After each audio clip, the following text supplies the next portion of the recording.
निर्यन्ताणं नमो सिद्धाणं नमो आयर्याणं नमो वज्झायाणं नमो लोये सवसाहूणम् ऐसो पञ्चनमुक्कारो सवपावपनासनो मङ्गलाणं च सव्येसिं पढमं हवै मङ्गलम् पढमं हवै मङ्गलम्। चरम तीर्थंकर समण भगवान महावीर स्वामी को भावमय वंदन नमन। सावक साविगा साधु साध्वी रूप चारों तीर्थों को, चतुर्वेद तीर्थ को भावमय प्रणाम वंदन नमन। तत्वार्थाधिगम सूत्र के रचयिता वाचक उमा स्वाति जी को प्रणाम वंदन नमन।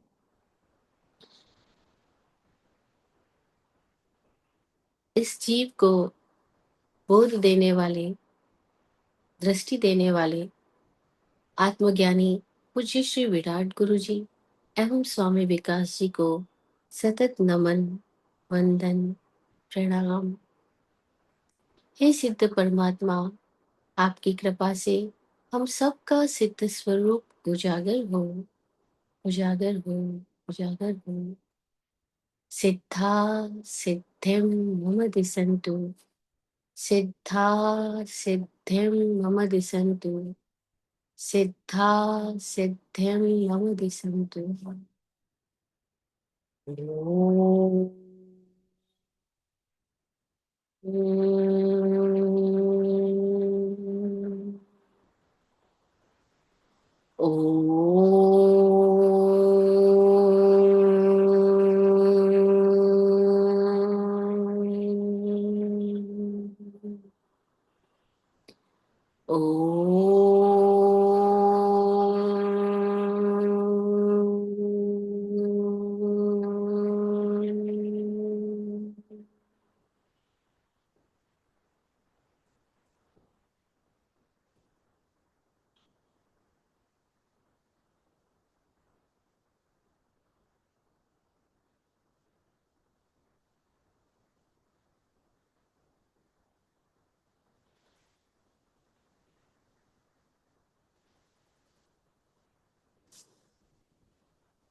क्या कहूँ धोई अल्प प्रज्ञा, बूंद दधि को क्या कहे, शेष कुछ भी ना बचा जब सत सदा शिव हो गए। वंदना मेरी निरंतर आत्मस्मृति में ही रहे। तीर्थ पतिया सहज केवली सिद्ध जो भी हो गए। बस सत सदा शिव हो गए, बस सत सदा शिव हो गए।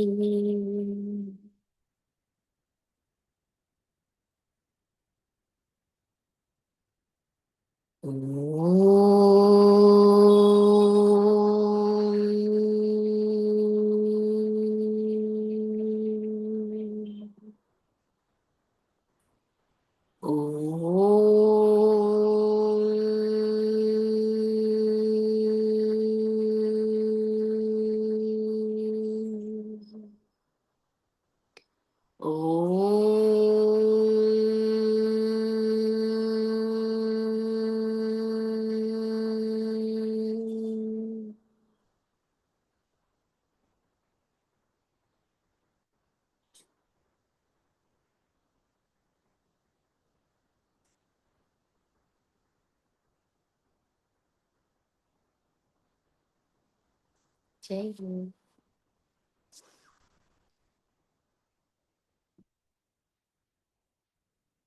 तत्वार्थाधिगम सूत्र के आ, छठे अध्याय की में हम आश्रम विज्ञान को समझ रहे हैं पिछले बहुत सारे सेशन से।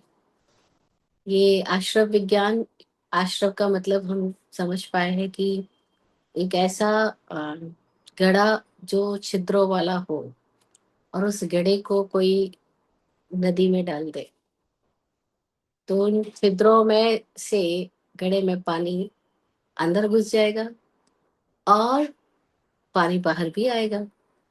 पानी अंदर जाएगा बाहर आएगा, अंदर जाएगा बाहर आएगा। वो घड़े की क्वालिटी को भी चेंज करेगा और उस पानी की क्वालिटी को भी चेंज करेगा, क्योंकि लगातार पानी में भी बुलबुले उठेंगे, घड़े में भी पानी आएगा जाएगा, तो घड़े की क्वालिटी भी चेंज हो रही है। तो हम सब छिद्र युक्त स्थितियों वाले प्राणी इस पूरे ब्रह्मांड के अंदर ऐसी स्थिति में है कि पूरा विश्व की सारी तरंगे हमारे भीतर और हमारी तरंगे विश्व के भीतर लगातार आ रही है जा रही है। हम सब कंपित हो रहे हैं, तरंगायित हो रहे हैं और हम तरंगों का आदान प्रदान कर रहे हैं। तो हम सब से लगातार कुछ फैल रहा है और कुछ ग्रहण भी किया जा रहा है। जो ग्रहण करने के द्वार है वही विसर्जन के द्वार भी है, जो विसर्जन के द्वार है वही ग्रहण करने के द्वार भी है। जहाँ से एंट्री है वहीं से एग्जिट भी हो रहा है। कंटिन्यूअसली ये प्रोसेस चालू है। तो हम इस आश्रय विज्ञान में ये समझ रहे हैं कि हमारे से कैसे कैसे आश्रय हो रहा है, हम कैसे कैसे बाहर संसार की सारी तरंगों के साथ, विश्व के सारे प्राणियों के कंपन के साथ हम कनेक्ट होते जा रहे हैं और हम कैसे अपने कनेक्शन को इंक्रीज कर रहे हैं। किस किस तरीकों से हमारे कनेक्शंस ज्यादा होते हैं या कम होते हैं, तीव्र या मंद। कनेक्शंस ज्ञात जानकारी में होते हैं या अज्ञात अनजाने में ही हो जाते हैं। वो कनेक्शन करने में हम सबकी पावर एनर्जी डिफरेंट डिफरेंट कैसी कैसी वेरिय होता है। और फिर हमारे को कनेक्शन करने के लिए हम सबके पास छिद्र किस किस टाइप के हैं, एपरेटस कैसे कैसे, अधिकरण कैसे कैसे। तो 2 सेशन पूर्व हमने जाना था कि जो आश्रम है वह तीव्र मंद ज्ञात अज्ञात भाव वीर अधिकरण विशेषेभ्य तद विशेष है। वो तीव्र भाव, मंद भाव, ज्ञात भाव, अज्ञात भाव और वीर्य और अधिकरण के भेद से अलग अलग तरह का है। यानी जो ये आश्रम का तत्व है, आश्रम जो हम सबके भीतर हो रहा है, उन सब में जो विविधताएं हैं उन विविधताओं को डिसाइड करने वाला ये कुछ फैक्टर्स है। कोई तीव्र भाव वाला है, कोई मंद भाव वाला है, कोई एकदम तीव्रता से कोई भी कार्य करता है एक फुल इंटेंसिटी के साथ में, और कोई मंद मंद एकदम नहीं। लोग, कई लोग चलते भी ऐसे चल रहे हैं। मैंने सुना था जब सेकेंड वर्ल्ड वॉर हो रहा था तब रशिया ने और कुछ देशों ने, अब सबने अपने अपने गुप्तचर तो दूसरे देशों में भेजे हुए ही होते हैं, तो जर्मनी में भी भेजे हुए थे ये पता करने के लिए कि वहां के लोगों की चाल कैसी। केवल ये पता लग जाए कि वहाँ के लोगों की चाल कैसी है तो बाकी बहुत सारे फैक्टर्स डिसाइड हो जाएंगे। तो उन्होंने देखा कि ये जो जर्मनी के लोग चल रहे हैं इनकी नॉर्मल लोगों की चाल भी ऐसी है कि उनका सीना एकदम आगे है और पीठ पीछे है और एकदम कड़क होके चल रहे, सीधे होके चल रहे हैं। तो उन लोगों ने कह दिया अब जीत पाना इनको मुश्किल है, क्योंकि इसका मतलब ये है कि इनके अंदर तीव्र उत्साह है, इनके भीतर बहुत ज्यादा जागृति है, सजगता है। तो फिर ये रिपोर्ट की गई कि अगर इनकी चाल ऐसी है तो इससे ये पता लग रहा है कि इनके भीतर की जो तीव्रता है वो जबरदस्त है, इनको जीतना आसान नहीं होगा। और दूसरी कंट्रीज के पता किया गया तो कोई कंट्री के युवकों की चाल जो थी वो एकदम ऐसे झुके कंधे चल रहे थे, ढालू कंधे चल रहे थे, पीठ उनकी निकली हुई थी। बोला इनको जीतना आसान होगा क्योंकि इनके भीतर कोई उत्साह जीवित नहीं है, इसीलिए। तो ये चाल बता रही होती है कि तीव्र मंद ज्ञात अज्ञात होशपूर्वक चल रहे हैं, बेभानी में चल रहे हैं। जैसे अभी हम मुंबई में चल रहे हैं, हम इतने सारे लोगों को चलते देख करके रोज एक बात तो आती है, देख कैसे सब दौड़े जा रहे हैं, सब भागे जा रहे हैं। जाना कहाँ ये नहीं पता, लेकिन चल सभी रहे हैं, सब भाग ही रहे हैं। और एक इतना बड़ा तिलिस्म वैसे भी मुंबई को लोग माया नगरी बोलते हैं।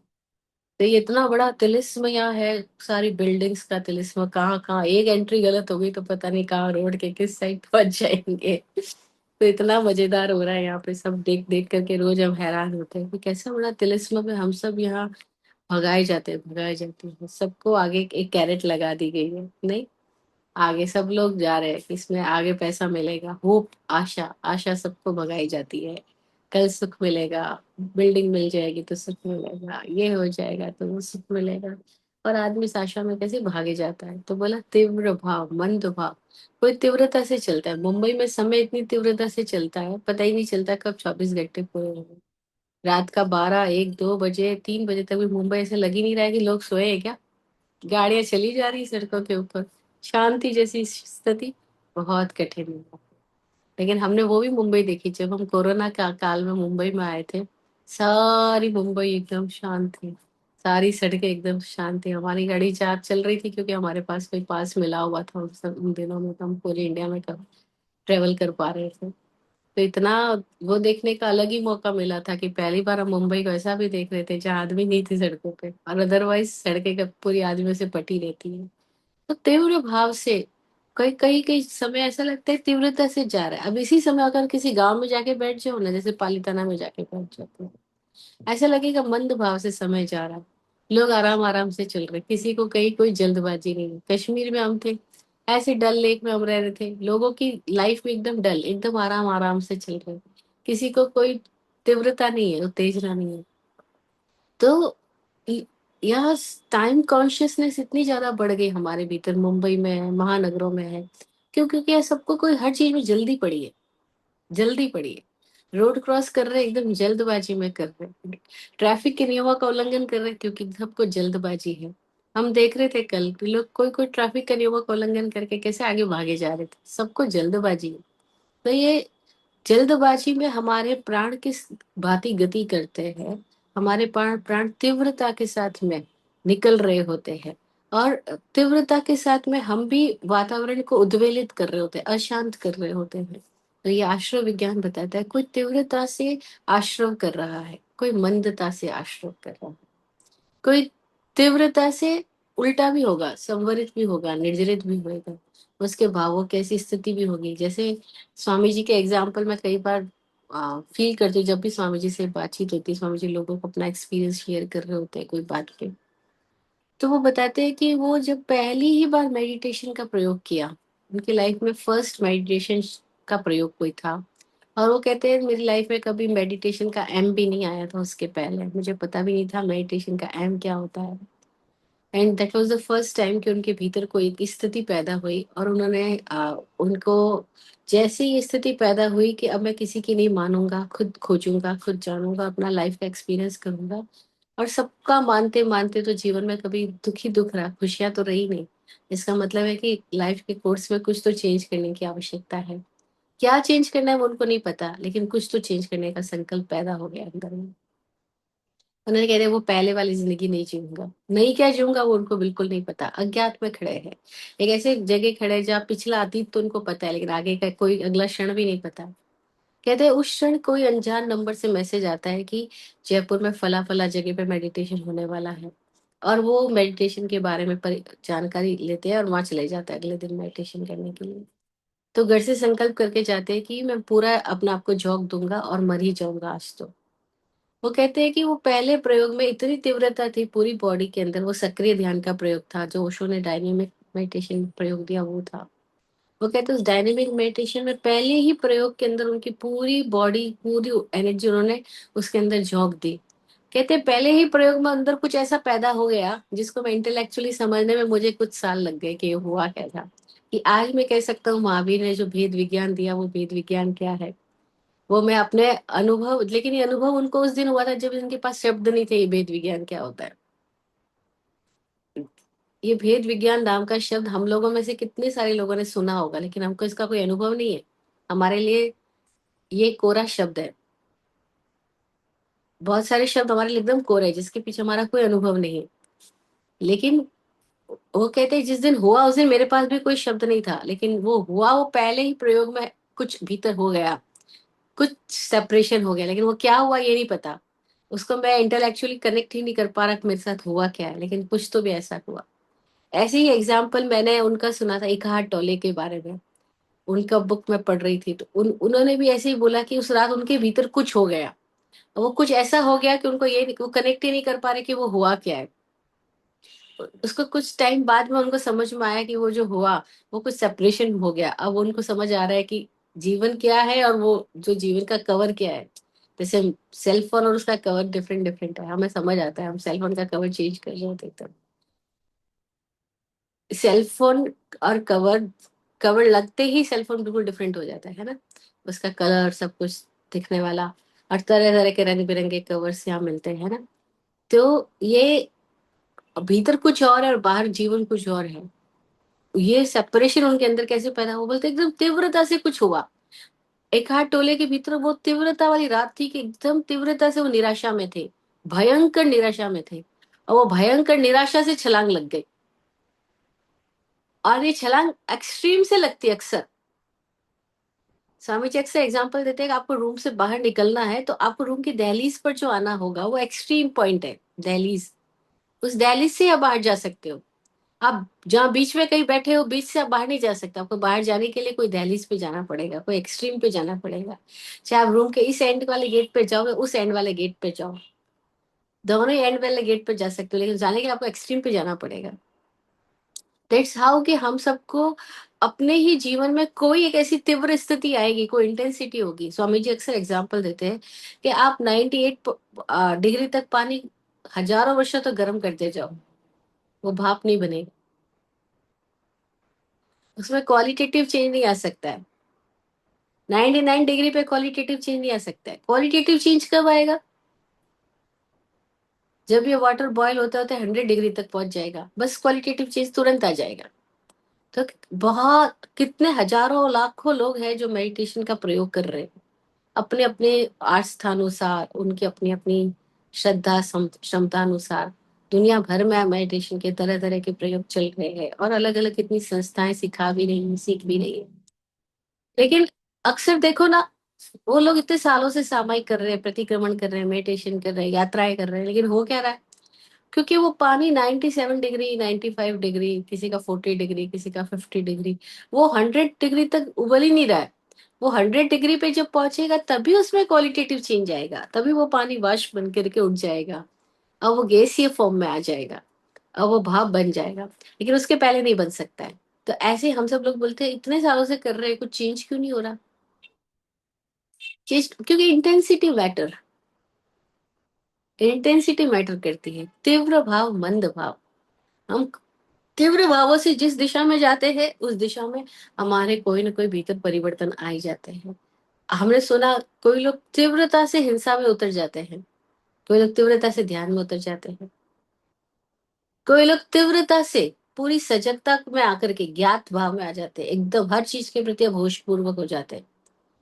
जैसे गौतम बुद्ध का एग्जाम्पल आता है, इतना होश की साधना वो कर रहे हैं कि उनके नाक पे कोई मक्खी आकर बैठ गई है, और अगर उनका हाथ मैकेनिकली मक्खी को उड़ाने चला गया, उन्होंने तुरंत रियलाइज किया, प्रतिक्रमण हुआ, अरे ये क्या, मेरा हाथ तो मक्खी को उड़ाने के लिए मैकेनिकली चला गया।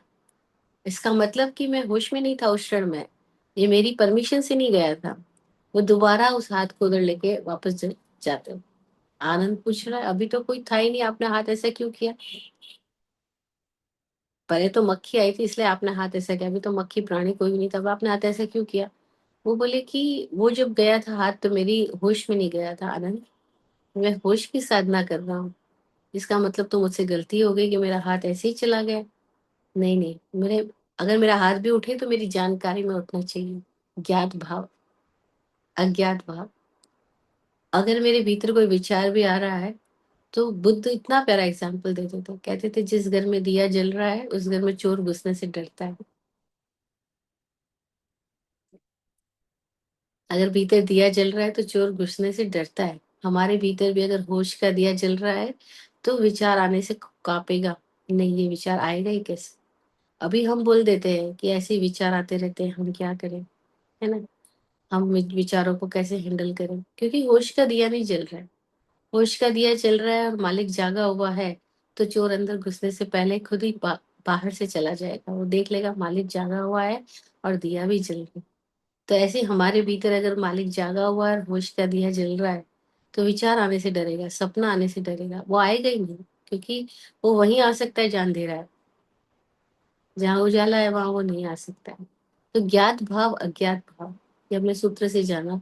आश्रम को कौन अलग कर रहा है? तीव्र भाव, मंद भाव, ज्ञात भाव, अज्ञात भाव, वीर्य और अधिकर। वीर्य, वर्ण करने की क्षमता सबकी अलग अलग है। संबोधित करने की क्षमता, यह संबोधन के लिए है। संबोधन करने की क्षमता सबकी अलग अलग है। कोई कितनों को एड्रेस कर सकता है, कोई कितनों को एड्रेस कर सकता है नहीं। हम जब कोई लोग बात कर रहे होते हैं, कुछ लोगों का हाई पिच होता है, वो बात करते हैं आराम से, दूर तक बैठा हुआ लोग भी सुन सकते हैं। और कोई लोगों का एकदम लो पिच होता है, वो बात कर रहे हैं, एकदम नजदीक बैठे वाले लोगों को भी पूरा होश में रह के ही सुनना होगा। जरा सा भी उनका कान इधर उधर हुआ, ध्यान इधर उधर हुआ, वो पास में बैठे व्यक्ति जो बोल रहे हैं वो सुनाई नहीं पड़ेगा, क्योंकि वो एकदम लो पिच से आराम आराम से बात कर रहे हैं। तो वेरियस सबका अलग अलग है। High pitch, low pitch, high frequency, low frequency, high energy volume, low energy, तो सबका अलग अलग है। तो हम सबको एड्रेस करने की क्षमता भी अलग अलग है। हम सबको ग्रहण करने की क्षमता भी अलग अलग है। तो बोला आश्रव जो हो रहा है उसमें ये चीजें मैटर करेगी। तीव्र भाव, मंद भाव, ज्ञात भाव, अज्ञात भाव, वीर्य और अधिकरण। अब हम जो व्याख्या कर रहे हैं वो अधिकरण की व्याख्या कर रहे हैं। अधिकरण का मतलब क्या हुआ? कुछ भी क्रिया करने के लिए साधन चाहिएगा। क्रिया करना इस करण, और उसके लिए जो आधार चाहिएगा दैट्स कॉल्ड अधिकरण। जो आधार बनेगा, जैसे मुझे मेरी बात कहनी है, तो इसके लिए इस टाइम में ब्लूटूथ आधार बन रहा है। अगर हम ब्लूटूथ कनेक्ट ना करें तो हम अपनी बात को कहने के लिए सामने नहीं, बात पहुंचेगी नहीं। ये सेल फोन आधार बन रहा है ना। If I am using mic, तो I am not using mic, but अगर हम माइक यूज कर रहे हैं तो माइक आधार बनेगी, अधिकरण बनेगी हमारी बात को बाहर फैलाने के लिए। तो ये जो अधिकरण होगा, एप्रेटिस होगा, कोई मीडिया होगा, कोई मीडियम होगा, कोई साधन होगा, कोई निमित्त होगा, तो उस निमित्त के माध्यम से ही तो कोई कार्य कर पाएंगे। तो एनी क्रिया, जो भी क्रिया है, एक्टिविटी है, उसको करने के लिए हमें कोई ना कोई साधन चाहिए। वो साधन दो प्रकार का है। अब नेक्स्ट सूत्र हमने किया था, छठे सूत्र के बाद में, कि ये जो साधन था वो अधिकरण दो प्रकार का है। अधिकरणम जीवा जीवा, जीव अधिकरण और अजीव अधिकरण। अब जीव अधिकरण क्या है? जीव कैसे, किस माध्यम से जीव आश्रव कर रहा है, किन अधिकरणों से, किन तरीकों से कर रहा है। तो हमने नेक्स्ट सेशन में, लास्ट सेशन में जाना था, आद्यम, समरम, समारम, आरंभ, योग, कृतकारितानुमत कषाय, विशेषेश, त्रिस त्रिस त्रिस चतुश्चेकशः। ये सूत्र था जो ये बता रहा था कि कैसे 108 प्रकार से हम क्रियाएं करते। 108 का साइंस दे रहा था ये सूत्र, कि 108 प्रकार से हम क्रियाएं कर रहे होते हैं। सब कैसे 108 प्रकार से? तो बताया सबसे पहले हमारे भीतर स्थिति एक पैदा होती है जिसका नाम है संभ्रम। संभ्रम का मतलब है हमारे भीतर एक कोई ऐसी आ, रंभाना, कोई ध्वनि, कोई उद्घोषणा, कोई अध्यवसाय हमारे भीतर से पैदा होता है। तो रंभ पैदा हुआ। रंभ यानी प्रकृति में हलचल हमने कर दी, रंभाया, कोई ध्वनि छोड़ी, कोई कंपन छोड़ दिया, कोई शब्द छोड़ दिया, रंभाया। समरंभ, समरंभ शब्द है। सम यानी उत्कृष्टता से, रंभ यानी रंभाया, संरंभ किया, फिर समारंभ किया। वो संरंभ जो भीतर से उठा, उसने बाहर जाकर के अपना फैलाव कर दिया। जैसे मेरे भीतर ख्याल उठा, ये भी छोटा सा ख्याल उठा, चाय पीनी है, और मैंने आवाज लगाई, भैया चाय, समारंभ। अब चाय सामने आती है और मैं चाय पी रही हूँ, आरंभ। ये संरंभ, समारंभ और आरंभ, इसको तीन अवस्थाएं हैं। एक पहली अवस्था उत्पन्न होना, दूसरी अवस्था उत्पन्न होने के बाद हमने ऑर्डर देना या साधन जुटाना, और फिर तीसरी अवस्था उस क्रिया को हमने अटेम्प्ट कर लेना, पूरा कर लेना। यहाँ मैंने लास्ट सेशन में बताया था कि दो तरीके से व्याख्याएं हो रही है। विराट गुरु जी ऐसी व्याख्या करते हैं कि जो उठा वो आरंभ है, उठ गया वो आरंभ है, जो चल पड़ा वो समारंभ है, और जो पहुंच गया वो समरंभ है। और परंपरा ऐसी व्याख्या कर रही है कि जो उठा वो समरंभ है, जो चला वो समारंभ है, और जो पहुंच गया वो आरंभ है। दोनों की व्याख्या एग्जैक्ट ऑपोजिट है ना। लेकिन इससे कोई फर्क नहीं पड़ता, व्याख्या ऑपोजिट हो, समझने के लिए तो हमारे को विज्ञान वो ये समझना है कि जो उठा वहीं पे अगर हम जग गए तो फिर उसके आगे की अवस्था में जाने से पहले हम रुक सकते हैं। आरंभ में ही हम जग गए, स्टार्टिंग बिगिनिंग पॉइंट जहाँ था वहीं पर हम जग गए। और ये इतनी गहरी बात भगवान महावीर ने, चूंकि ब्रह्मांड के विज्ञान को जाना, भीतर की सारी स्थितियों को जाना, तो उन्होंने कहा कि जहाँ पैदा हो रहा है वही होश रखना, क्योंकि वो पैदा हो गया है तो फिर वो उसके बाद तो उसका अंत आएगा ही। आरंभ हुआ है तो अंत होगा ही। आरंभ में चेत जाना, इसलिए उन्होंने आरंभ को ही हिंसा कह दिया। कहा आरंभ हुआ हिंसा हो गई, बस खत्म। आगे की बात जो अंत, लोग अंत को हिंसा मानते हैं। जैसे मैंने आपको थप्पड़ लगाया, अब थप्पड़ लगाने को लोग हिंसा मानते हैं, लेकिन भगवान महावीर कह रहे हैं कि थप्पड़ लगाने का विचार तो कहीं पैदा हुआ था ना। वो जहां पैदा हुआ था वहीं पे हिंसा हो गई, थप्पड़ लगने की प्रक्रिया वही हो गई। अब जो ये थप्पड़ लग रहा है वो तो बाहर बाहर हुई घटना है। हकीकत में तो ये थप्पड़ लगने का जो आरंभ हुआ था उसका अंत है। थप्पड़ लगना, थप्पड़ लगने का जो भाव पैदा हुआ था, जो आरंभ हुआ था, उसका अंत हो रहा है ये। अंत दिखाई पड़ेगा, अंत सबके नजरों में आएगा, लेकिन ये अंत हुआ कब था, शुरू कब हुआ था। अंत को अंत पे रोकना तो आसान नहीं है। अंत को शुरू जहां हुआ था वहीं पे अगर रोक लिया जाता तो ये अंत तक आता ही नहीं।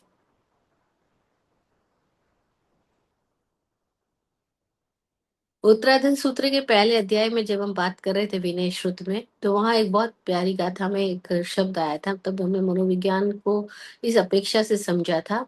जहाँ आया था कि हे शिष्य, तुम अपने क्रोध को असत्य कर देना। को हम असत्यम कुव्यजा धारिज्या पियम अपियम। इस गाथा की व्याख्या करते समय हमने बात की थी कि वहां कहा गया है कि क्रोध को असत्य कर देना, को हम असत्यम कुव्यजा धारिज्य पियम अपियम। प्रिय या अप्रिय जो भी स्थिति आए उसको धारण कर लेना, क्रोध को असत्य कर देना। असत्य करने का मतलब क्या हुआ कि क्रोध जहाँ पैदा हो रहा है वहीं उसकी व्यर्थता को समझ लेना, क्रोध समाप्त हो जाए। पैदा हुआ ना, वही उसकी व्यर्थता समझ में आ जाए। इच्छा पैदा हुई, उसकी व्यर्थता तुरंत की तुरंत समझ में आ जाए। मन ने अपनी आदतन संज्ञाओं के प्रवाह में आकर के कोई वृत्ति सामने लाई, कोई डिमांड सामने लाई। अब वो डिमांड आई और साथ के साथ हमें उस डिमांड का रिजल्ट समझ में आ गया कि होगा क्या, ये डिमांड रखने से होने वाला क्या क्या है, क्या क्या परिणाम पैदा होगा, क्या क्या स्थितियां पैदा होगी। हमें अपना जिसका जितना मेच्योरिटी लेवल हाई होगा या जितना दूर तक देखने की क्षमता हाई होगी, वो एक चीज पैदा होने के साथ ही उसका रिजल्ट देख लेगा। अब वो रिजल्ट देख करके वो तुरंत उसी पैदा होने के क्षण में ही उसको असत्य कर दे, निरर्थक कर दे। को हम असत्यम को भेजा, तो फिर कोहम क्या, कामम क्या, माणम क्या, मायम क्या, लोभम क्या, सब चीजों को असत्य किया जा सकता है।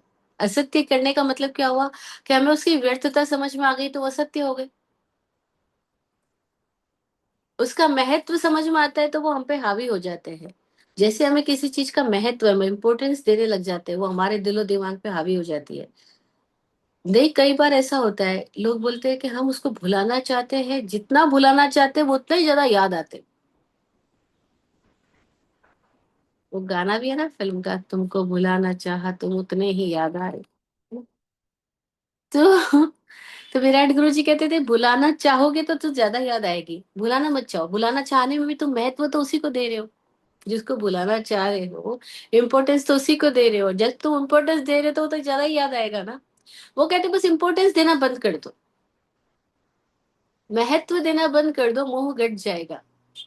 जिसको महत्व देते जाओगे देते जाओगे देते जाओगे, उतना मोह बढ़ता जाएगा, बढ़ता जाएगा, बढ़ता जाएगा। होता क्या है, जैसे हम जब भी बात करते हैं, हम अक्सर अपनी बीमारियों को बहुत ज्यादा महत्व दे देते हैं। हम जब भी किसी से बात कर रहे होते हैं, जैसे अब आपको कोई एक प्रॉब्लम है, कल एक लेडी मिलने के लिए आई, उसको अपनी बेटी को लेकर के दुख है बहुत जीवन में, कि मेरी बेटी सही रास्ते पर नहीं चल रही है।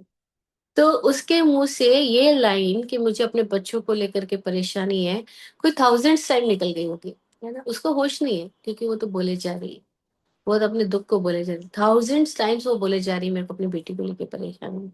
उसको ये समझ नहीं, क्योंकि ये विज्ञान नहीं पता है ना, कि जितनी बार आप बोल रहे हो आप उस चीज को महत्व दे रहे हो, और जितना आप महत्व दे रहे हो उतना ही वो चीज भारी बन के आपके दिलो दिमाग में हावी हो रही है। और चूंकि आपके दिलो दिमाग में जो पिक्चर हावी हो रही है वो नेगेटिव पिक्चर हावी हो रही है, वो बेटी की परेशानी हावी हो रही है, तो हमें पता ही नहीं चल रहा कि वो बेटी की परेशानी को बढ़ाने में वो चिंता वो सहायक बन रही है। वो जो माँ बेटी के लिए चिंतित हो रही है, वो चिंता करते हुए बेटी की परेशानियों को भी बढ़ा रही है और खुद की परेशानियों को भी बढ़ा रही है, क्योंकि उसके भीतर से वही तो तरंगे लगातार निकलती जा रही है। और ये क्यों हो रहा है? अज्ञात है, उसका तो होश ही नहीं वो कर क्या रही है। वो जो कर रही है उसका उसको बिल्कुल भी होश नहीं है कि वो लगातार जिस बीमारी को दोहरा रही है, वो उस बीमारी का समर्थन कर रही है, उस बीमारी को बढ़ावा दे रही है। और जितना वो सोच रही है, जितना वो बोल रही है, उतना ही आरंभ हो रहा है, समारंभ हो रहा है, और फिर प्रकृति में संभ्रम की घटना तो घटेगी। और सारी दुनिया चूंकि साइंस को नहीं जानती है, इसीलिए वो दुखों को कैसे बढ़ावा देती है, क्योंकि वो दुखों को हटाने के लिए भी दुखों को ही महत्व दे रही होती है। जानकार लोग क्या कहते हैं, जब आप एक कैंसर के नए हॉस्पिटल का निर्माण कर रहे हो, आपके भीतर की क्या सोच क्या है? आप कहोगे कि कैंसर पेशेंट्स को हॉस्पिटल की सुविधा इस एरिया में अवेलेबल हो सके, उनको भाग भाग करके अहमदाबाद मुंबई बड़े शहरों में ना जाना पड़े, इसीलिए हम अपनी ही छोटी सिटी में छोटे एरिया में इस कैंसर के हॉस्पिटल को बनाने के लिए सारी व्यवस्था कर रहे हैं। अब उसके लिए आप डोनेशन इकट्ठा कर रहे हो, उसके लिए आप क्या क्या कुछ कुछ नहीं कर रहे कि कैंसर का हॉस्पिटल खुल जाए। इसका मतलब क्या हुआ? कि कैंसर के पेशेंट भी बढ़ जाए।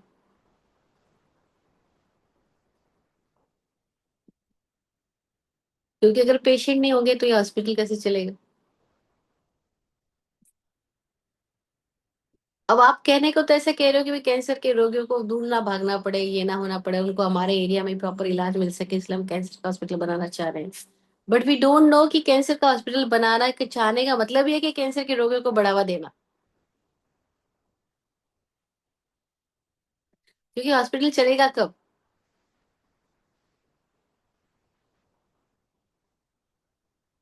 लेकिन हम कहाँ समझ पाते हैं कि हमारा आरंभ आरंभ कैसे प्रकृति में घटनाएं घटाने वाला है, बनाने वाला है। हम सोच रहे हैं हम जगह जगह दुख की बात करके शायद हमारे दुख को कम कर रहे हैं, नहीं कम नहीं कर रहे, हम दुख को महत्व देके दुख को बढ़ावा दे रहे हैं। और उसी को सोच सोच करके हम उसी के साथ कनेक्शन और ज्यादा अपनी बॉन्डिंग स्ट्रॉन्ग कर रहे हैं। पर ये विज्ञान हम समझ नहीं पाते, इसीलिए ये आश्रम चालू ही रहता है, चालू ही रहता है, क्योंकि वी डोंट नो कि हम कर क्या रहे हैं, हम बोल क्या रहे हैं, हम सोच क्या रहे हैं, हम किसको एड्रेस कर रहे हैं, हम किसको इम्पोर्टेंस दे रहे हैं, हम किस में रस ले रहे हैं। एक लेडी ने तो बोल दिया अपने घर पे आने वाले मेहमानों को, प्लीज अब आप मेरी कमर के बारे में मुझसे कुछ मत पूछो। उसको साइटिका प्रॉब्लम हुई, उसको कमर में कुछ तकलीफ हुई, उसने ऑपरेट करवाया। अब वो ऑपरेट कराने के 6-8 महीने के बाद में चल फिर पा रही है, घर में छोटे मोटे काम कर पा रही है। लेकिन जब वो बीमार हुई तो सारे रिश्तेदारों को पता लगा ये सब कुछ हुआ, तो हर कोई जाता है उससे इसकी सारी स्टोरी पूछता है ना। अब वो कुछ रिकवरी कर पाई है, कुछ काम कर पा रही है, लेकिन लोग आते हैं और वो फिर वो पूछते हैं अब कैसे आपका दर्द। और उसको उसकी मेमोरी में आपने क्या पैदा कर दिया? सवाल पैदा किया, कैसे हो आप, आपकी तबीयत कैसी है? बस एक सवाल से आपने, आपको पता ही नहीं आपने कौन से वाले दरवाजे खोल दिए। तो समझदार आदमी कभी पूछेगा ही नहीं आपकी तबीयत कैसी है, ये सब नादान आदमी पूछ रहे तबीयत कैसी है। क्योंकि तबीयत को पूछने उस लेडी ने साफ कहा, मैंने अब लोगों को कहना ही बंद कर दिया, प्लीज आप मेरे को मेरी तबीयत के बारे में कुछ मत पूछो। आपको मैं चलते फिरते दिख रही हूँ ना, I am okay, all right, मैं सांस ले रही हूँ, जिंदा हूँ। और आप आए तो मैं चाय बना के आपको पिला पा रही हूँ, बस खत्म होगी बात। फिर तबियत के बारे में क्यों पूछते हो? क्योंकि जैसे आप तबियत की याद दिलाते हो, वापस मेमोरी में वही सारे कुछ दुख आएंगे कि मैंने कैसे अपना पैर स्लिप किया, कैसे मेरी कमर में क्या हुआ, कैसे इतने साल मेरे को बेड रेस्ट करना पड़ा। कहते सब स्टोरी बार बार कितनी बार सुनाऊं मैं लोगों को, मैं खुद थक गई। और मुझे समझ में आया कि जितना मैं बोलती हूँ उतने ही ज्यादा उसको इम्पोर्टेंस मिलती है। इम्पोर्टेंस मिलती है तो वो बीमारी याद आती है, याद आती बॉडी में वापस पेन जाग जाता है। तो मुझे याद ही नहीं करना। That's how. अगर हम इस साइंस को समझ ले तो हमारे बहुत सारे बोलने के पहले ही सजगता आ जाएगी कि हमने किसी को पूछा तबीयत कैसी, हमने गड़बड़ कर दिया। ज्ञानी लोग भी कहते हैं किसी से मत पूछो कैसी, क्योंकि यहाँ सब मृत्यु की तरफ जा रहे तो कैसे हो सकते हैं? जब सब मरण धर्मा है, सब मर ही रहे हैं, सब बूढ़े हो ही रहे हैं, सब बीमार हो ही रहे हैं, तो ये सवाल ही गड़बड़ है कि तुम कैसे हो। और जो मौज में है वो दिख ही जाएगा कि वो मौज में है। और जो दुख में है वो कितना ही बोल दे कि मैं मजे में हूँ, उसका चेहरा, उसकी आंखें, उसका फेस बता ही देगा कि वो मजे में नहीं है। बट हम औपचारिकता कर रहे होते हैं। और ये औपचारिकता करना एक हिंसा है, वो हमें समझ ही नहीं आता। हम दुखती रग पे हाथ लगा रहे होते हैं लोगों के, जिसकी जो प्रॉब्लम है और हमें पता है इनको ये प्रॉब्लम, जब मिलते हैं उनसे पूछते हैं तो अब आपका बिजनेस ठीक चल रहा है? पता है इतनी सी बात पूछ के हमने क्या कर दिया? उनकी दुखती रग पे हाथ लगाया, उनको अपने बिजनेस की सारी जो नेगेटिव पोजीशंस है वो सब उनकी मेमोरी में, और हमने वापस ऊपर ले आए। और उनका कनेक्शन उनके साथ हो गया और उनकी नेगेटिविटी को हमने और ज्यादा बढ़ा दिया। बट वी डोंट नो कि हम कर क्या रहे। हमारे एक एक क्वेश्चन है। एक यंग बॉय हमारे साथ रहते हैं कई बार, वैभव भैया है। तो कह रहे थे, अपना एक्सपीरियंस बता रहे थे कि मैंने एक बुजुर्ग आदमी को पूछ लिया कि आपकी तबीयत कैसी है। बस मैंने पूछ के ही गलती करी। उसके बाद उन्होंने जो अपना चिट्ठा सुनाना शुरू किया, क्या मैं सुन नहीं पा रहा था, लेकिन पूछा तो मैं नहीं था, गलती तो मैंने ही करी। क्या आपकी तबीयत कैसी है, मैं तो ऐसे ही पूछ लिया। लोग एक शब्द में जवाब दे देते हैं, हाँ अच्छी है, या हाँ ठीक ठीक है, या हाँ नहीं है। लेकिन उन्होंने एक शब्द में जवाब नहीं दिया, उन्होंने पूरा लंबा चौड़ा एक आर्टिकल ही बना दिया। तो बोले अब पता लगा कि पूछना भी नहीं चाहिए, और ऐसे ही हम गड़बड़ी करते हैं। अब जिनका ब्रेकअप हुआ उनको जाके पूछते हैं, अच्छा ब्रेकअप हो गया, कैसे हुआ? हे भगवान। ये आरंभ में हम नहीं जागते, फिर वो आरंभ कहाँ तक ले जाता है, अच्छा कहाँ तक ले जाएगा, इसको और गहराई से समझना। हमने दूसरों के दुख भरी स्टोरी को सुना, बस सुनने में भी आरंभ हो गया। क्योंकि सुनने में भी हमारे चित्त ने उस सारे पिक्चर्स को ले लिया, रस ले लिया। अब वो पिक्चर जो हमारे अंदर चली गई है वो शांत तो नहीं बैठेगी। वो और ऐसी ऐसी पिक्चर्स को अट्रैक्ट करेगी, और ऐसी घटनाओं को अट्रैक्ट करेगी। और कब वही दुख हमारी लाइफ में सामने होगा, मैनिफेस्ट हो जाएगा, तब हम कहेंगे मैंने तो दुख नहीं चाहा था, ये दुख कहाँ से आ गया। हमने किसी की दुख की स्टोरी में रस लिया, वो हमें ख्याल ही नहीं है।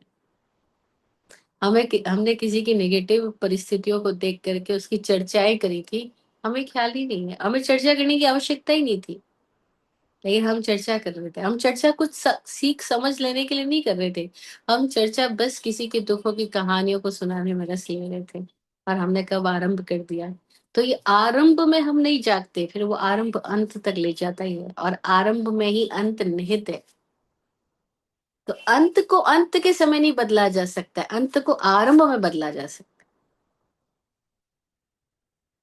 गौतम बुद्ध एग्जाम्पल बार बार देते थे, बीज बोते समय ध्यान रखना।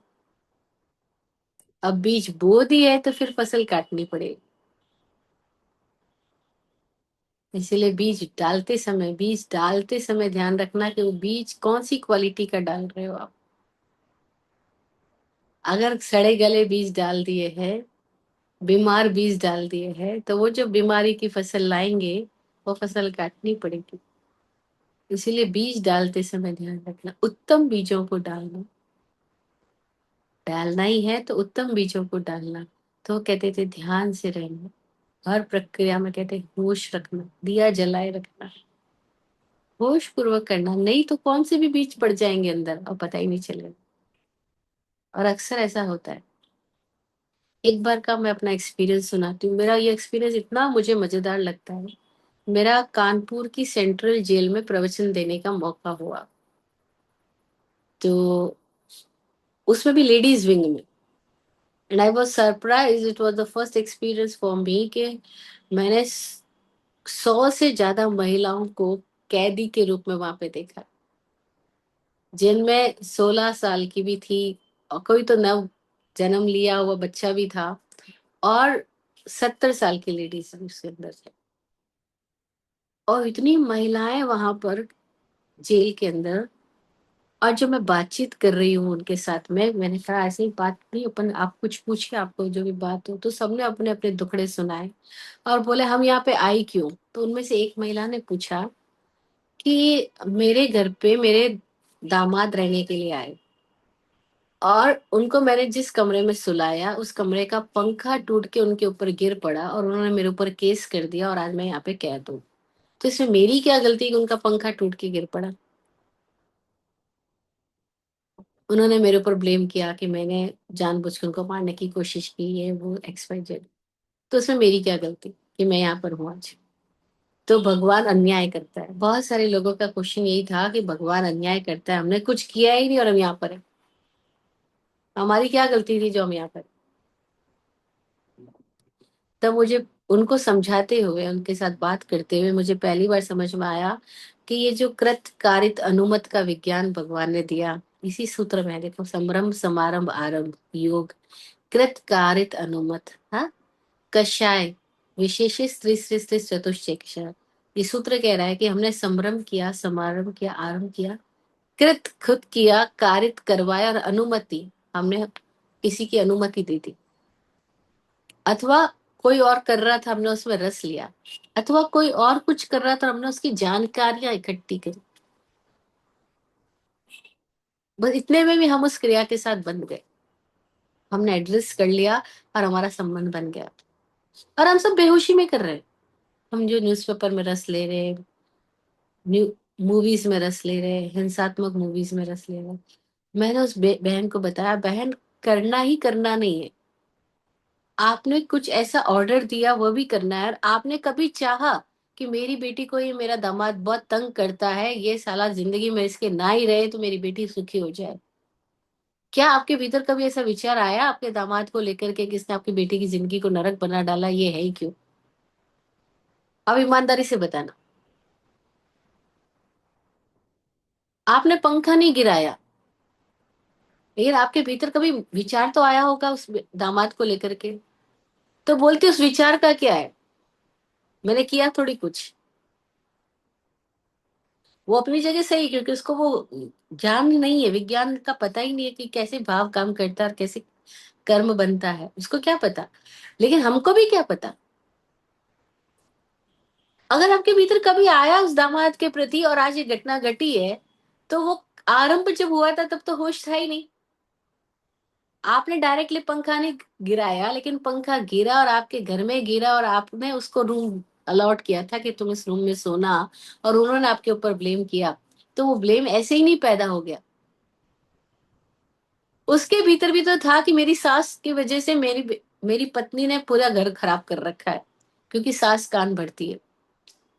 दामाद क्या सोचते हैं अपनी सास को लेकर के कि इसने ही अपनी बेटी को कुछ ऐसा सिखाया होगा कि घर में रोज झगड़े हो रहे हैं। यही है जो मैं इसको कहता हूँ कि तेरी बेटी में गड़बड़ी है, तो वो बेटी का पक्ष ना लेकर के मुझे डांटती है या मुझे समझाती है या कुछ भी, या बेटी का पक्ष लेती है। अब वो हर एक बात में जो तुम्हारे भीतर में चल रही कहानियां थी, वो कहानियां आकार लेके तो बाहर में किसी और रूप में आएगी, कब आएगी। लेकिन वो कहानियां जो भीतर भीतर भीतर भीतर चल रही थी, वही तो स्टोरी बाहर एक मूवी बन के आने वाली है, घटना बन के आने वाली है। जब घटना बनकर आ जाएगी तब हम परेशान होके बोलेंगे ये हमने कब कहा था, कब चाहा था, मैंने तो ऐसा कुछ किया ही नहीं था। लेकिन किसको पता है कि बीज कब डाले गए थे और कैसे डाले गए थे, किस मौसम में डाले गए थे, किस जमीन में डाले गए थे, कैसे सड़े गले बीज डाल दिए गए थे। तो बीज डालते समय ध्यान रखना। और वो होश रहता ही नहीं। हमें तो मजा आता है सबकी स्टोरी सुनने में। अभी एक, मेरी मेरे को किसी ने अपने घर पे इनवाइट किया, और इनवाइट करके मेरे को तरह तरह की स्टोरी सुनाने लगे, आपके बारे में लोगों ने ऐसा बताया, स्वामी जी के बारे में। मैं सुन के इतनी हैरान हुई कि जो बातें कहीं से कहीं है ही नहीं, और वो बातें लोग कोई कर रहे होंगे। तो मुझे इतना मजा आया, मैंने कहा देख, जिनको बातें करनी है उनको करने दे। क्योंकि मुझे ये पता है कि भगवान महावीर ने स्वाध्याय को तप बोला है, और तप का मतलब है कि वो आसान बात तो नहीं होगी, वो कठिन बात ही होगी। तपस्या है वो तो। तपस्या तो आसान बात हो ही नहीं सकती। मतलब खुद को देखना तो आसान है ही नहीं ना, दूसरों को देखना सदा ही आसान है। और हम सबको रस किस में है, दूसरों की स्टोरी में ही तो रस है। तो अच्छा है, लोगों को स्टोरी बनाने में रस है, उनको बनाने दो, उनको जो स्टोरी टेलिंग करने वो करने दें। मुझे कोई दिक्कत नहीं है, कोई मेरे बारे में, स्वामी जी के बारे में कोई ये स्टोरी बना रहा है तो मुझे जरा भी परेशानी नहीं है। तुझे रस आ रहा है तू सुन, और तुझे ये वेरीफाई करना है कि ऐसा है या नहीं है। तो मैं ये कह देती हूँ कि देख, हम किसी की परवाह किए बिना जी रहे हैं, क्योंकि हमें पता है सबको अपनी अपनी स्टोरी बनानी है, अपने अपने लेवल पे बनानी है। और ये जो स्टोरी बना रहे, मैं तो सुन के हंसी आ रही है कि कोई यहाँ तक कैसे कैसे सोचता है, कैसी कैसी कहानी बनाता है। लेकिन फिर भी मुझे कोई दिक्कत नहीं है, क्योंकि उनको बनाने दो, उनको उसी में तो मजा आ रहा है, किसी की स्टोरी बनाने में। तो उनको मजा लेने देते हैं। लेकिन तू ये सोच रही है कि मेरे में कोई प्रॉब्लम है, या मैं परेशान हो जाऊंगी ये सब बातें सुन करके, तो मैं परेशान नहीं होने वाली हूँ। क्योंकि मुझे पता है स्वाध्याय तप है, खुद को देखना तपस्या है, दूसरों को देखना तो सदा ही आसान है। और इसीलिए सब लोग दूसरों को देख के, दूसरों में रस लेके अपनी जिंदगी का टाइम निकाल रहे होते हैं। और हमें हमें तो मजा आता है आंख बंद करके बैठने में। जहां भी मौका मिलता है हम आंख बंद करके बैठ जाते हैं। हम बात भी कर रहे हैं तो भी हम ये देखते हैं कब बात चुप हो जाए और हम आंख बंद करके बैठ जाए अपने भीतर। तो अब हम वो वाली गैंग के हिस्से नहीं रहे। इसीलिए हमारे बारे में कोई कुछ क्या, हमें कोई दिक्कत नहीं है। अब मैं कोई परेशान कर ही नहीं सकता है। तुझे ये लगता है मैं परेशान हो सकती हूँ तेरे कहने से, भी कभी नहीं होने वाली। तुमको जो कहना है वो कह दो। क्योंकि अब ये परेशान हो जाऊं, परेशानी कोई और पैदा कर दे, ऐसा अधिकार किसी और को दिया ही नहीं। इसीलिए मुझे करती हूँ। वो इतनी हैरान हुई, आप ऐसे कैसे हो सकते हो। मैंने कहा मुझे भी नहीं पता ऐसे कैसे हो सकते, लेकिन हो तो सकता है, और सबको ही हो सकता है। सबको ही अपने अपने लाइफ के खुद मालिक हो सकते हैं, अगर ये विज्ञान समझ में आ जाए तो। नहीं तो फिर ऐसे ही चलता रहेगा। कहाँ हम दूसरों की स्टोरी में रस लेते हैं, हमें पता ही नहीं चलता हम किसके साथ कनेक्ट कर लेते हैं। हम कमियां देख देख करके, सबकी कमियां देख देख करके अपनी बास्केट में छेद कर रहे हैं, अपनी टोकरी में छेद कर रहे हैं, अपने घड़े में छेद कर रहे हैं। और हम चाह रहे हैं कि अब इस घड़े में पानी ना भरे, या इस टोकरी के अंदर कुछ टिक जाए। तो टिकेगा कैसे, छेद तो हम ही करते जा रहे हैं। और सबके दोष देख देख करके हम क्या कर रहे हैं, सबके दोष इकट्ठे कर रहे हैं। कर कैसे रहे, खाली देख के। दृष्टि जा क्रिया, हमने पहले समझा, दृष्टि जा क्रिया। वो दृष्टि जाएगी तो स्पृष्टि जा क्रिया पैदा होगी, फिर स्पर्श पैदा होगा। पहले दृष्टि जाती है, फिर स्पर्श पैदा होता है। और ये संबंध स्थापना चालू हो जाती है। ये आरंभ कैसे हो गया, दृष्टि जाने से आरंभ हो गया। तो गौतम बुद्ध अपने शिष्यों को क्या कहते थे, यथा संभव आंख को नासाग्र पे रखो, आधी खुली आधी बंद। तुम्हें, तुम हो वही हो।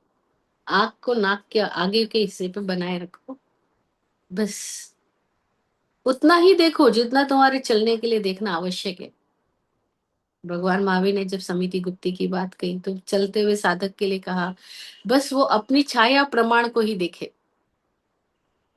जितना आदमी चल रहा है उसकी छाया बनती है, 4 हाथ से ज्यादा नहीं बनती, जितनी होती है उसकी हाइट होती है। मतलब हाइट मतलब छाया तो अलग अलग बनेगी, जैसे जैसे सूर्य के प्रकाश पड़ेगा। कहने का मतलब है कि वो हाथ प्रमाण देखे, यानी अपने शरीर की हाइट के जितना देखे चले, उसके आगे का देखना ही नहीं। उसको क्यों नहीं देखना, क्योंकि वो सामने देख करके चलता जाएगा, तो जैसे जैसे वो चल रहा है वैसे वैसे सामने की स्थिति बदलती जाएगी। बस वो सामने को देख के चलता जाए। आगे पीछे, बहुत आगे बहुत पीछे को जाने की जरूरत ही कहाँ है। चलते समय बस सामने देखते चलता जाए।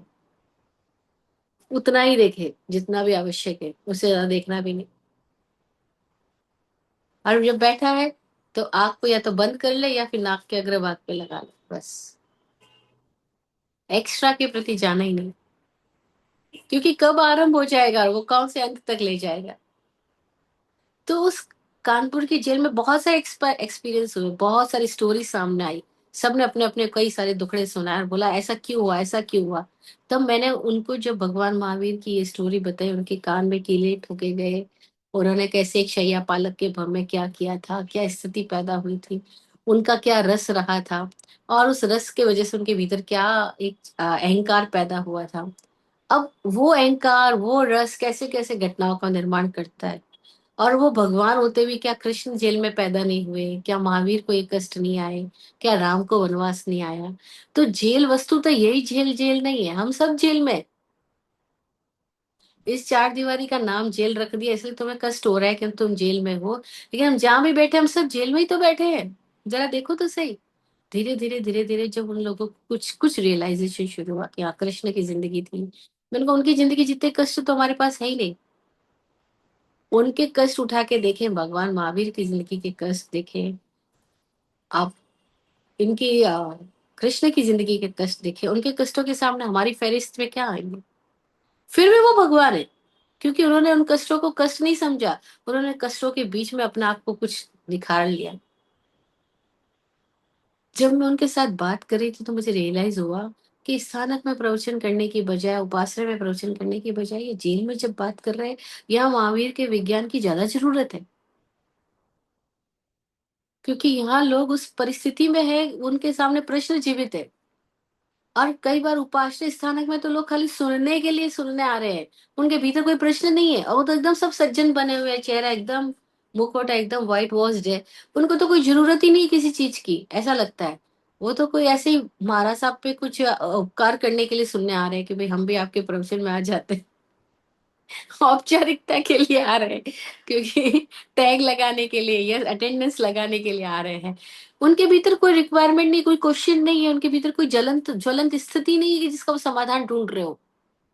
और होना क्या चाहिए था कि कोई बर्निंग क्वेश्चन हमारे भीतर हो, जिसके जिसके लिए हमारे भीतर में प्यास पैदा हो कि नहीं, हमें कोई वो विज्ञान चाहिए जिससे इस क्वेश्चन का समाधान मुझे मिल जाए। तो ये बहुत गजब का साइंस भगवान ने दिया, लेकिन इस साइंस का महत्व कब समझ में आएगा, जब क्वेश्चन पैदा होगा तब, कि आखिर हुआ होता कैसे, घटनाओं का निर्माण होता कैसे।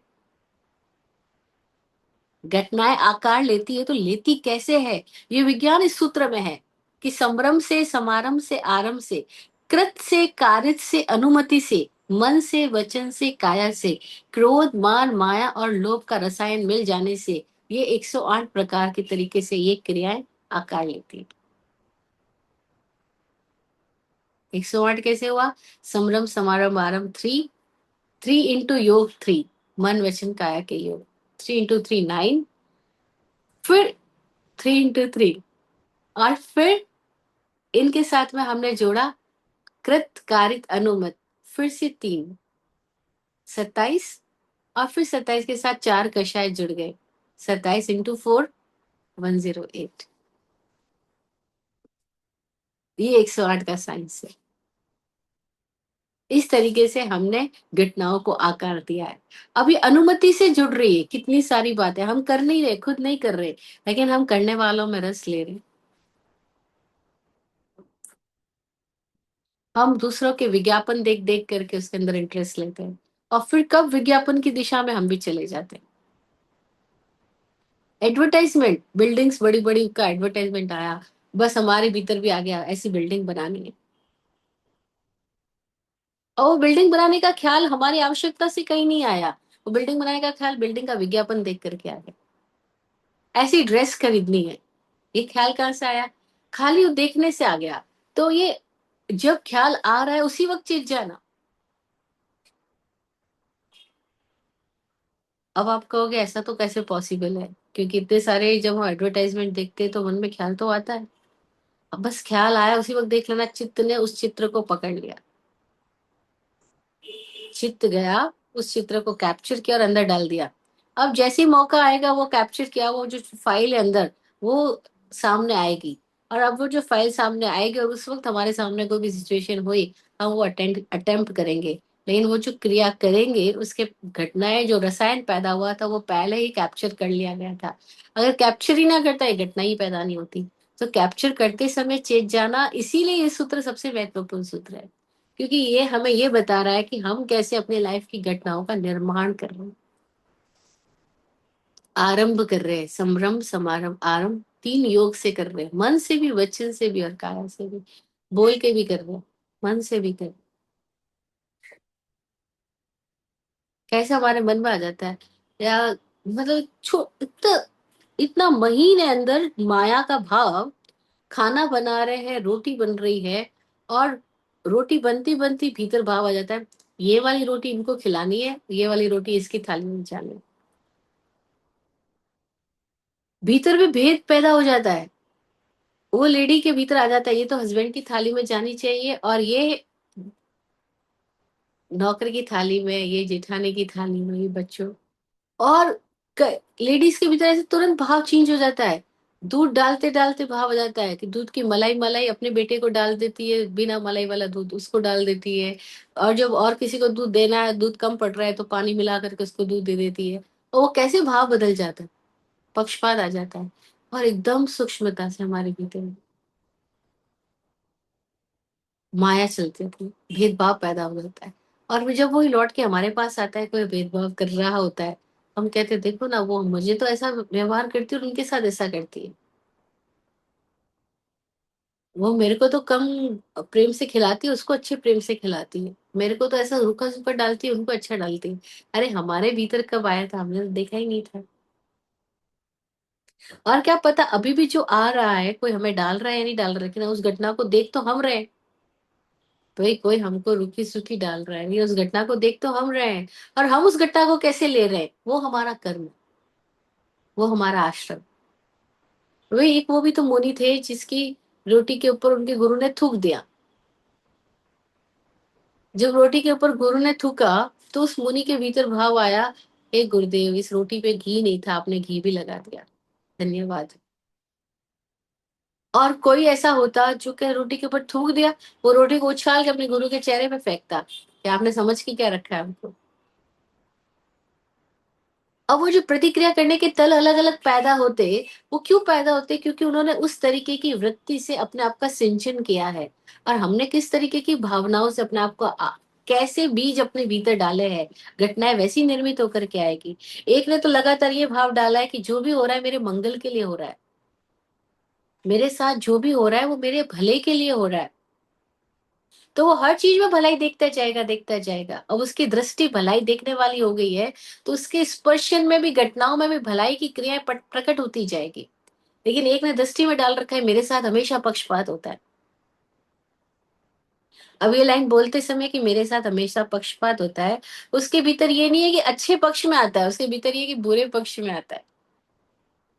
मुझे हमेशा हल्का समझा जाता है, उसके भीतर में निगेटिव फीलिंग्स है। जब ये बोल रहा है कि मेरे साथ पक्षपात तो सभी के साथ हो रहा है, क्योंकि सब किसी किसी के पक्ष में ही कुछ ना कुछ पड़ रहा है ना। पक्षपात शब्द का अर्थ है उसके पक्ष में पड़ा, तो हम सबके पक्ष में ही कुछ कुछ पड़ रहा है। लेकिन हम इस नेगेटिव फीलिंग के साथ बोल रहे हैं कि मेरे साथ पक्षपात हो रहा है, नहीं मेरे साथ सही नहीं हो रहा है, मैं जो कर रही हूँ वैसा नहीं मिल रहा। अब हमें ये समझ नहीं आ रहा कि हम शिकायत की सोच लेकर के अब चल रहे हैं, तो हम, हमारी दृष्टि सब जगह कमियां देखेगी, सब जगह शिकायत देखेगी। फिर वो जो भी इकट्ठा करेगी वो वही इकट्ठा करती जाएगी। तो ये आरंभ हुआ, संभ्रम हुआ, समारंभ हुआ, मन से हुआ, वचन से हुआ, काया से हुआ, फिर हमने किया, फिर हमने शिकायत करी, या हमने डायरेक्ट शिकायत नहीं कर सकते थे तो हमने राइट अप किया, मैसेजेस डाल दिए। और आजकल लोग फटाफट करते हैं, कमेंट करते हैं, वीडियो के ऊपर मैसेज डालते हैं। अच्छा, तुम्हारे मैसेज डालने से होगा कि तुम या तो डायरेक्ट व्यक्ति से बात कर लो, तुम्हें कोई क्वेरी है तो जिसका वीडियो है उनसे डायरेक्ट ही बात कर लो, और किया जा सकता है वहां पे, जहाँ पे हम जानते हैं जिनको, उनसे तो डायरेक्ट भी बात कर सकते हैं। लेकिन we are not addressing the same person in front of him, हम उसके बारे में पब्लिक पे रिपोर्ट करते हैं। अब हमें नहीं पता कि जब पब्लिक पे हम रिपोर्ट कर रहे हैं, हम क्या कर रहे हैं। हम पब्लिकली बहुत सारे लोगों के भीतर उस तरह के थॉट्स को जनरेट कर रहे हैं। बहुत सारे लोग आपके कमेंट को पढ़ करके वैसा ही सोचने लग जाएंगे। दैट्स कॉल्ड कारित। किया ही नहीं, करवा भी लिया। और फिर कितने सारे लोगों को समर्थन हम इकट्ठा करते हैं। अच्छा, समर्थन इकट्ठा करके क्या करते हैं, अब अपनी बात पे वजन पैदा करने के लिए हम बहुत सारे लोगों का समर्थन इकट्ठा करते हैं। जब वैसे ही कोई वजन से कोई लौट के बात आती है तो हम कष्ट में आ जाते हैं। हम कहते हैं हमारे बारे में इतने लोग ऐसे क्यों बोल रहे हैं। अरे भाई, हमने क्या कर रहे हैं, हमें नहीं समझ आ रहा। हम ही तो एड्रेस कर रहे हैं, हम ही तो निमंत्रण दे रहे हैं। और फिर जब हम उनसे कनेक्ट करते हैं, अब कनेक्ट करने का लेवल सबका अलग अलग होगा। कोई सबके क्रोध, मान, माया, लोभ, ये चारों कषाय, लेकिन चारों की फ्रीक्वेंसीज अलग अलग है। अगर हम देखें 0 डिग्री से लेके 100 डिग्री तक, तो सबकी डिग्रीज अलग अलग है। कोई कितने लेवल पे मान में, कितने लेवल पे क्रोध में, कितने लेवल पे माया, कितने लेवल पे लोभ पे, लेकिन ये सब इसके अंदर रस भर रहे हैं। क्रियाओं में रसायन कषाय भर रहा है। और कषाय का रसायन भर के डब्बियों में जब कषायों का रसायन भर जाता है, तब सबके कलर डिफरेंट डिफरेंट होते जाते हैं, कलर कॉम्बिनेशन चेंज होते जाते हैं। और ये सारी सृष्टि की रचना, रंगी रंग बिरंगी सृष्टि की रचना ऐसे ही बनती जाती है। और हमारे सबके मूड्स, ये मूड्स जो है वो कषाय है। हम बोलते हैं अभी मूड सही नहीं है, हमें समझ आ रही कषाय है जो बोल, मूड सही नहीं है हमारा। मैं, मेरा मूड बहुत, मूड स्विंग्स बहुत रहते हैं। अब बोलने बड़ा मजा आता है, मूड स्विंग्स बहुत रहते हैं। अगर इनको शास्त्रीय भाषा में बोलो, तेरे में कषायों का उद्वेलन बहुत रहता है। गुस्सा आ जाएगा उनको और ज्यादा। लेकिन जब हम ये बोला मूड स्विंग्स तो रहते हैं, हमें समझ नहीं आ रहा ये कषाय है, भीतर के रसायन जो है वो ये कषाय है। ये कषायों का रसायन, ये क्रियाओं के माध्यम से भिन्न भिन्न तरह की आकृतियां लेते हुए प्रकट हो रहा है। तो कैसे हो रहा है वो हमें समझ में आए कि करने की लिमिट है, कराने में बहुत हम, बहुत वास्ट है। और अनुमति में, करने करने वालों के अंदर रस लेने में हमारा सब्जेक्ट कहाँ कहाँ तक जाता है, दुनिया भर में हम रस ले ले सकते हैं। और इस तरह से हमारा जो आश्रव है या ये कषायों से भरा हुआ हमारा विश्व है, वो बढ़ता चला जाता है निरंतर। हम कंपन देते चले जाते हैं। और इससे क्या हो रहा है, इससे हम सब बेचैन हो रहे हैं। अंततः परिणाम क्या आ रहा है, हमारी बेचैनियां बढ़ती जा रही। और देखो, बेचैन आदमी सीधा सीधा नहीं बैठ सकता। जब बेचैन होता है तो वो कुछ ना कुछ तो करेगा। सामान पटकेगा, कपड़ा फाड़ेगा, बैठा बैठा पैर हिला रहा होगा, इधर उधर कुछ कर रहा होगा, इधर का सामान उधर, उधर का सामान इधर, इधर की बात उधर, उधर की बात उधर। ये सब कर क्यों रहे हैं लोग? क्योंकि सब बेचैन है, तो उनकी बेचैनी प्रकट हो रही है। नहीं, हम देखते छोटे बच्चे को जो बेचैन होता है, इधर पटका, उधर पटका, उधर कुछ गिराया, उधर उठाया, पैर पटक पटक के चल रहा है, कुछ तोड़ फोड़ कर रहा है। हम कह रहे तू शांति से बैठ तो जा, लेकिन वो बैठे कैसे, उसको कुछ करना है। ऐसे ही हम सारे लोग भी कुछ ना कुछ किए जा रहे, किए जा रहे, ये बेचैनी करवा रही है हमसे। और जितना कषाय ज्यादा उतनी बेचैनी ज्यादा, जितना बेहोशी ज्यादा उतनी बेचैनी ज्यादा। तो क्या किया जा सकता है, अपनी बेचैनियों के प्रति सजग हुआ जा सकता है। और अगर ये विज्ञान समझ में आ जाए कि कैसे हमारा कनेक्शन बन रहा है, 3 करण, 3 योग, 4 कषाय, और 3 तरह की स्थितियां, संभ्रम, समारंभ और आरंभ, कैसे हमारा कनेक्शन बन रहा है, बस ये हमें ये समझ आ जाए। तो ये जिसको समझ आ गया, वो क्रिया करने से पहले ही चेत जाएगा, प्रारंभ में ही चेतता जाएगा। और तब क्या होगा, तब उसे ये समझ में आता है कि दुख की बातें दुख को बढ़ावा देगी, बीमारियों की चर्चा बीमारियों को बढ़ावा देगी। तो समझदार आदमी ये घोषणाएं नहीं करेगा कि गरीबी हटाओ। वो क्या करेगा, वो अपने भीतर अमीरी कैसे पनपाओ उस दिशा में ध्यान देगा। वो ये नहीं बात करेगा कि यहाँ कूड़ा मत डालो, क्योंकि इस शब्द से कुछ नहीं हो रहा है, इससे तो कूड़ा बढ़ रहा है। तो वो क्या करेगा, कैसे फूल लगाए जाए उस दिशा में ध्यान देगा।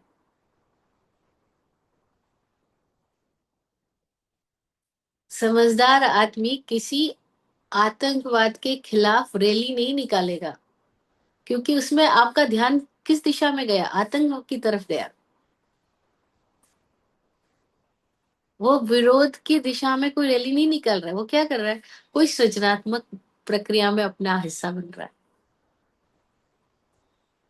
क्योंकि अब आपका फोकस कहीं और चला गया।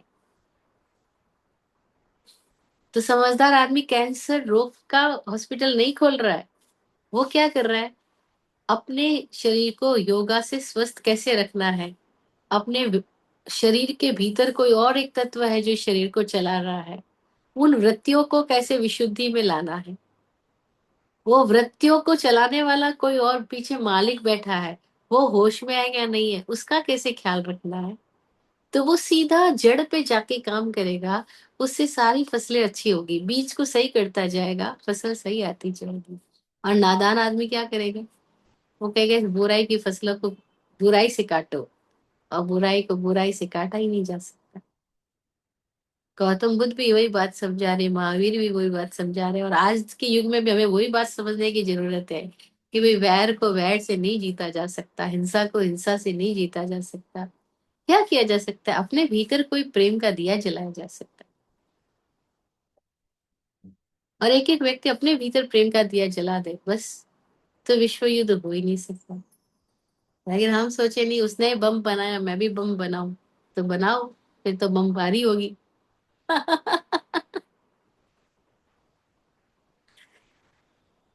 तो कोई लोग शक्ति की पूजा कर रहे हैं, वो कैसे शक्ति इकट्ठी कर ले, उसको शक्ति मान के उसमें चल रहे हैं। लेकिन कोई बुद्ध महावीर कह रहे हैं कि शक्ति हिंसा में नहीं है, शक्ति अस्त्र शस्त्र में नहीं है, शक्ति तो करुणा में है, प्रेम में है, ज्ञान में है। क्योंकि वस्तुतः तुम सब करके भी बेचैन ही रहने वाले हो। तो बुद्ध के समय में भी वो राजा प्रसेनजित, उसको एक रात अपनी बेचैनी भयंकर रूप से दिखाई दी, जो भयंकर रूप से अपनी बेचैनी दिखाई दी, अपनी पीड़ा दिखाई दी, उसको लगा कि मैं सब कुछ करके भी अपनी इस पीड़ा को शांत नहीं कर पा रहा हूँ। तो पहली बार उसको बुद्ध की शिक्षा समझ में आई। लेकिन अहंकार इतना कि मैं बुद्ध के पास कैसे चला जाऊं, अब समझ तो आ गई मेरी भूल क्या है, और इससे बचाव कौन कर सकता है, क्योंकि एक बुद्ध का चेहरा उसने देख रखा है कि जिसमें कोई तरह की बेचैनी नहीं है। और एक मैं हूं कि मैं राजा हूँ, शक्तिशाली हूँ, आदेश देके कुछ भी करवा सकता हूँ, उसके बावजूद मैं इतना बेचैन हूँ, क्या किया जा सकता है। तो उसने क्या किया, अपना मुकुट अपने किसी अ, अमात्य मित्र के साथ बुद्ध के चरणों में पहुंचा दिया। अब बुद्ध समझ तो रहे, बुद्ध तो जान रहे, जाननहार है वो तो, कि प्रसेनजीत की स्थिति क्या है, वो मुकुट भिजवा के क्या चाह रहा है। तो बुद्ध ने आनंद को बोला कि देखो प्रसेनजीत के भीतर कुछ ऐसा है कि वो मिलना चाह रहा है, लेकिन वो खुद नहीं आना चाहता। क्योंकि राजा अगर बुद्ध के पास आया है, और वो भी विरोध करने वाला राजा, तो वो तो पूरे गांव को खबर हो जाएगी। और प्रसेनजीत ये नहीं चाहता है। इसका मतलब ये है कि आनंद हमें चलना होगा। उसने मुकुट भिजवाया अपना। पहले तो मना करते थे कि हमें राजमहलों में नहीं जाना, भिक्षुओं को, राजा को जिसको जरूरत है वो आएगा भिक्षु के पास में, भिक्षु भला क्यों जाए राजमहल में। लेकिन आज बुद्ध खुद उसका वो जो मुकुट आया, उस मुकुट को साथ लेकर के प्रसेनजीत के महलों में गए।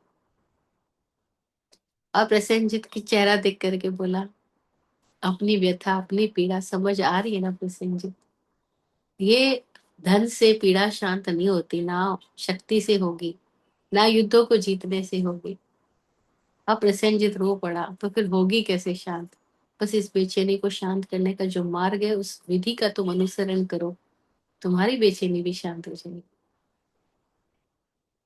और जैसे जैसे जैसे जैसे प्रसेनजीत बुद्ध की वाणी के अंदर घुलता गया, वो कोई प्रयोगों की दिशा में गया। अब उसके भीतर समझ में आया कि वह अद्भुत है, ये शांति मेरे ही भीतर पड़ी है, और मैं इसको बाहर सब कुछ करके ढूंढ रहा हूँ।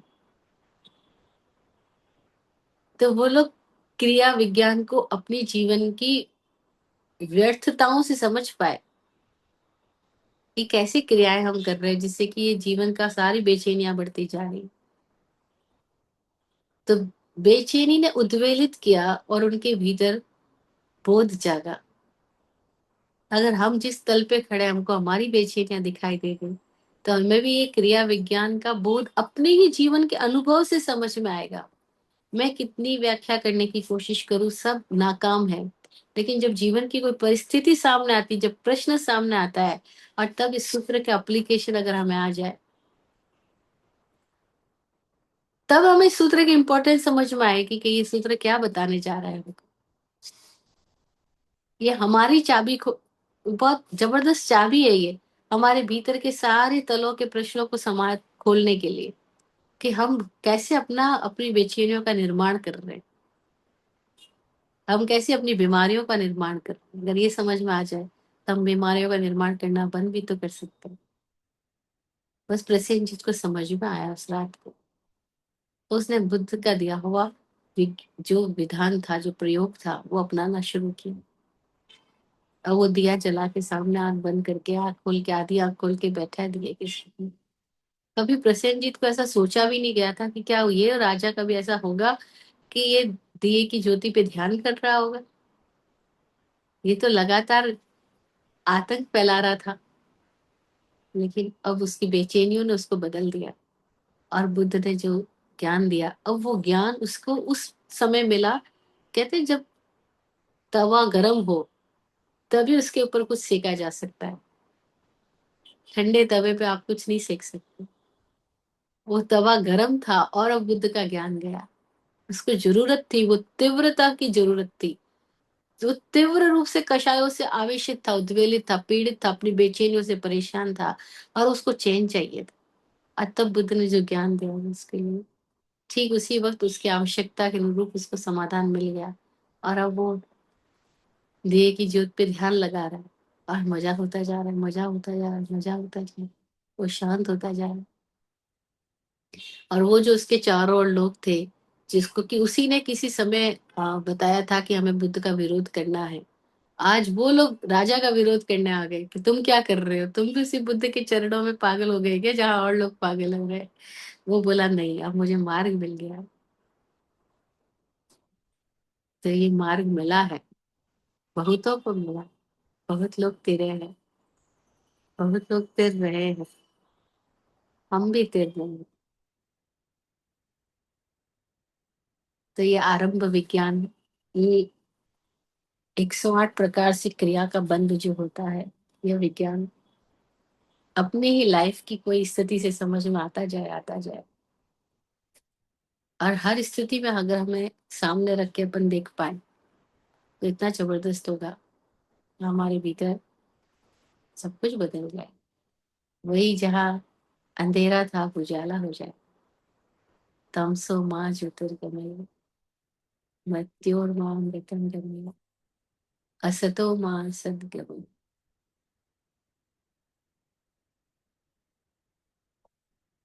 आप फूलो फलो, वो जिंदगी मखमल मुलायम।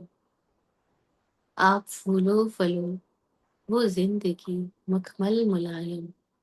आपकी हर खुशी पे है हमारी जान सदके। दुआ करते हैं चुपचाप, दिल की थाप से हम। दुआ करते हैं चुपचाप, दिल की थाप से हम। रहे जाते नवाजे, हर घड़ी अरमान सबके। अमन और चैन से गुजरे आपका वक्त सारा। अमन और चैन से गुजरे आपका वक्त सारा। रुख पे खिलती रहे यूं रूह की मुस्कान खुल के। रुख पे खिलती रहे यूं रूह की मुस्कान खुल के। जय हो, जय हो, जय।